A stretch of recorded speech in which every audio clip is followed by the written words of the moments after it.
I was running now, titles. why can he talk? Who's He shouldn't be able to talk before him. Yeah, That's true. Fair point. I am. Fair Yeah, point. I'm of the younger generation, so I just wonder for all of you, who are you? All right, now you can talk.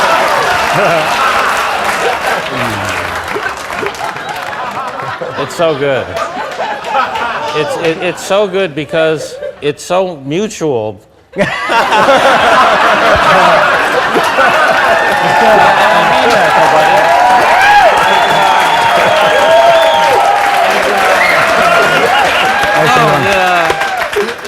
The truth is, I saw your special like just a couple weeks ago. I was really into what you were doing, and I said, "Now, who is this?" And then He thought you were Emo Phillips.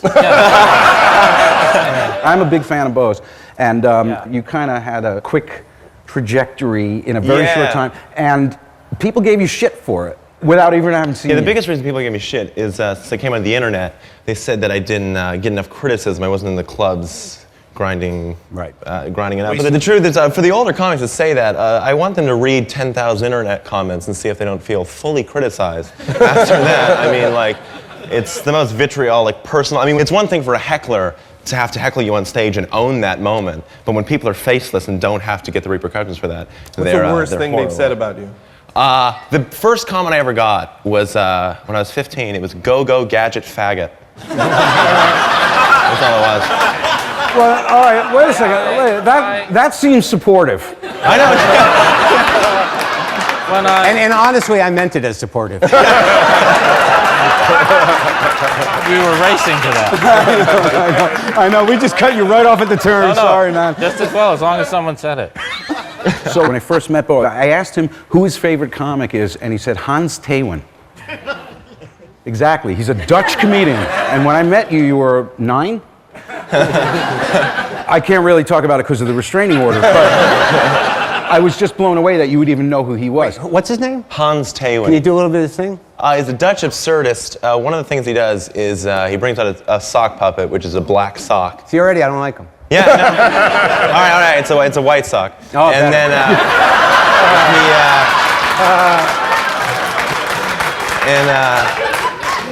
he just sings a song and feeds the sock a Baby Ruth and just crunches in the Baby Ruth the entire time. It's insane. Well, it just seems like there's the really only rules about stand-up comedy is you have to stand up on stage and you have to be funny. And there seems to be all these invisible rules that people put up, like, starting with your second best joke, ending with your best joke. Who told you this? Yeah, where? I don't know. I took a comedy class. No, I didn't. When I was 19 at the University of Arizona, I'd never been in a comedy club in my life. And I saw that George Carlin was appearing at a club in Phoenix, and I took my material naively up to see if he would look at it, because I sat down and wrote some material that I thought was right for Carlin. And he was standing by the bar, and I asked him if he would read the material, and he said, "Well, I write my own stuff, but I'll look at it."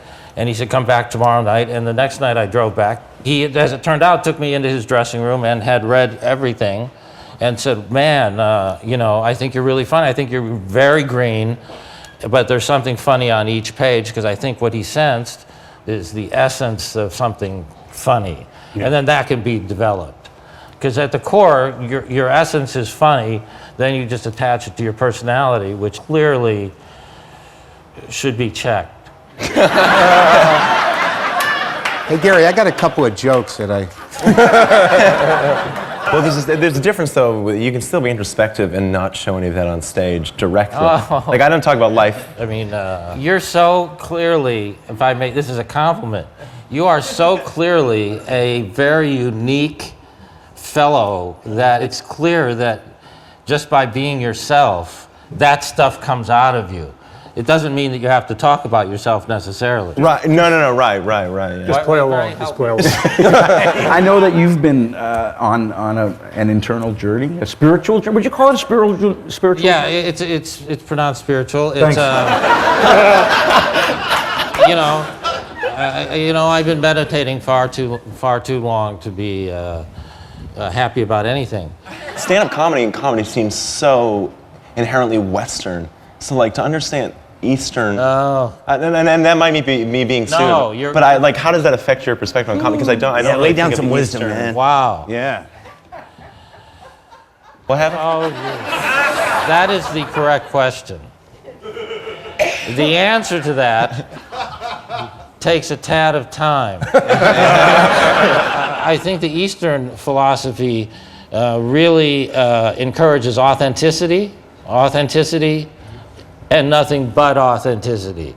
What I saw when I saw you on stage is I didn't see a fake moment. But here's where it gets difficult to explain or understand, is that Bo actually, when he performs, there's a lot of ironic detachment there. There's a lot of, you're not really revealing anything of yourself. I never talk about what I really think about on stage directly, because I don't value what I think at this point about those issues. Well, just really, like, I don't think anyone wants to get up and hear a 20-year-old like tell them what they think about how the world works. It's very hard to watch someone that funny, that young, when you think of how unfunny you were at 20 years old. All I did at 20 is worry about my hair, I think. Yeah, that's a dead end.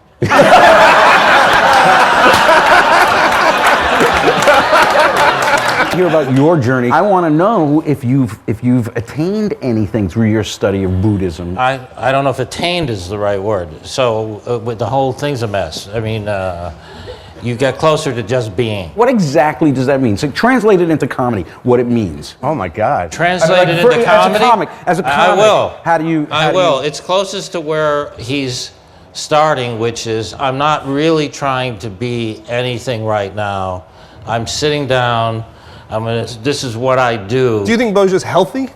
I think Bo's really healthy, yeah. And he can be as funny as us fucked up. Are you damaged? No, I always. Come on, you gotta be. No, I You wanna be? I know.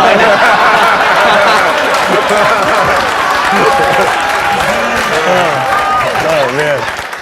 Well, the really fucked up part was the little time I spent in clubs, I would find myself jealous of the problems that our comics had, because I felt like I wasn't legitimate, because anything that I've achieved in light of nothing. Like, I've had people patting me on the back since day one. I think I get that's horrible. I know, that's true. There's a thing in Gary's DVD where he's talking to Jerry Seinfeld, and he was saying, Gary, it's not all about pain. You don't have to be in pain to be funny. Isn't it about talent? Can't you just be born with like a God-given gift and you're just a talented person and you can communicate and it's all about that? I said, I hear rage. And Well, I just think the absolute comedy comes from pain. I think kind of limits what comedy is, because I think comedy comes from love, it comes from like fear, it comes from hate. right. You're gonna tell me you're not fucking angry? Oh, no. I mean, come on, I saw that song. I see how you No, look. I know what you went through. No, total anger, but to say that it's... You're angry at Justin Bieber, aren't you? But I'm arrogant. it comes from everything. It comes from everything is what you're saying. But the anger there, I don't think that's damage that I need to fix. I'm just like stuck up enough to think that they're wrong. We've just focused on anger here and all that stuff and the problems with the parents. But there will be other elements that include love and everything else you've mentioned that as you sort those out, they will continue to be fodder for your next song. Right. That's all. It's whatever you're sorting out. Yeah. Just that absolute comedy. But someone comes who from isn't pain, sorting out that stuff within them. Right now. Are we meeting here again next week? Yes.